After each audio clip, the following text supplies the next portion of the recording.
Salam dan bahagia, Ibu Bapak Guru hebat dan praktisi pendidikan, dimanapun Anda berada. Kali ini, Ibu Bapak akan melihat contoh situasi pembelajaran di sebuah kelas tingkat sekolah dasar yang menerapkan pembelajaran berdiferensiasi. Mari kita saksikan bersama-sama.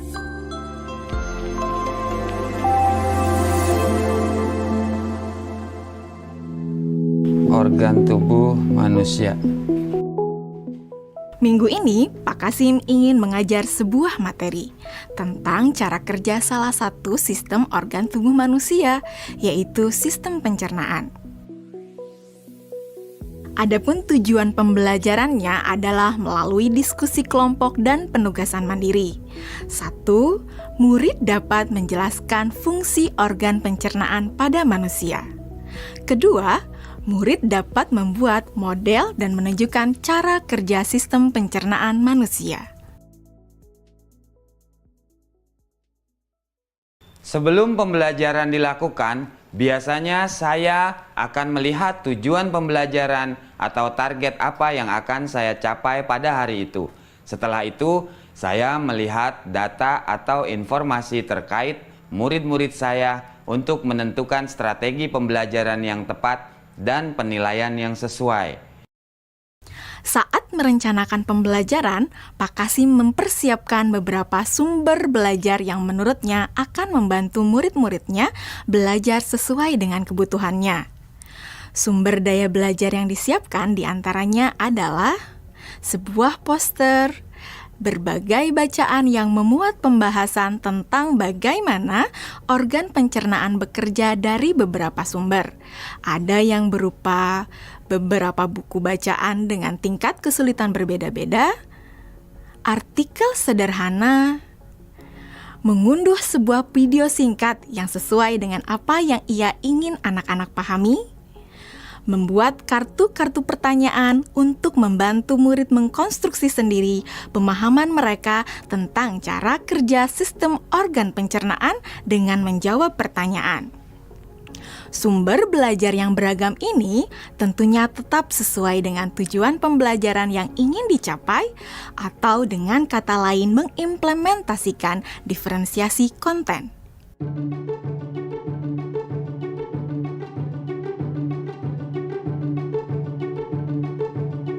Setelah semua sumber materi yang beragam disiapkan, saya mempersiapkan daftar kegiatan lengkap dengan instruksinya. Misalnya, membaca buku atau artikel dan lain sebagainya, mengamati poster, mendiskusikannya, dan kemudian membuat ringkasan untuk menunjukkan pemahaman tentang isi poster tersebut. Menjawab kartu-kartu pertanyaan.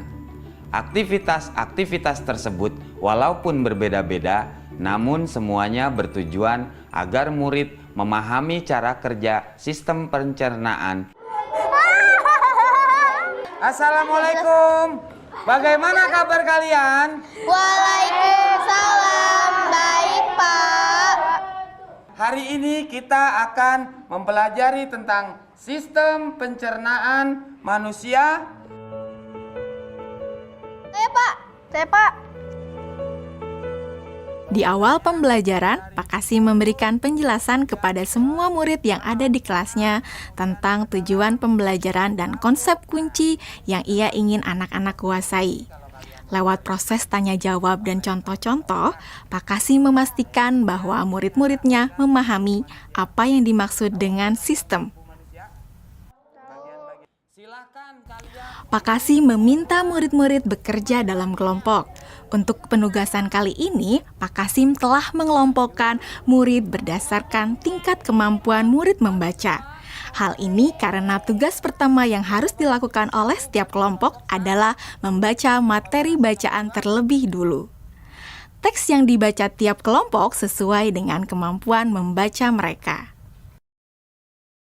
Selama proses murid melakukan kegiatan, saya mengobservasi dan memantau pemahaman murid-murid.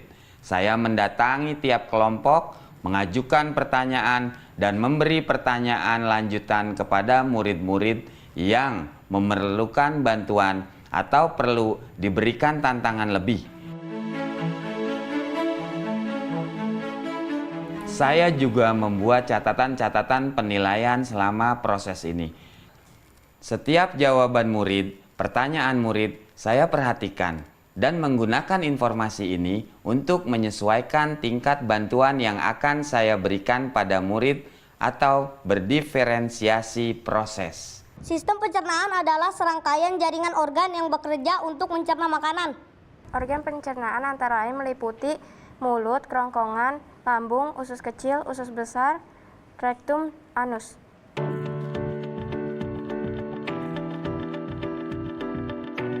Sekarang silakan membuat model yang menunjukkan sistem kerja pencernaan manusia secara mandiri.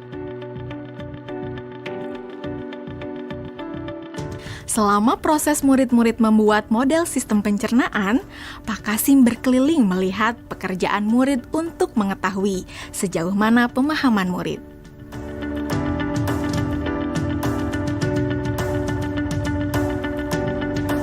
Di akhir pembelajaran, saya melakukan kegiatan refleksi, di mana refleksi tersebut digunakan untuk mengapresiasi murid, untuk mengetahui atau menilai sejauh mana pemahaman murid tentang topik yang sedang dipelajari, untuk mengetahui bagaimana perasaan murid-murid ketika melakukan proses pembelajaran.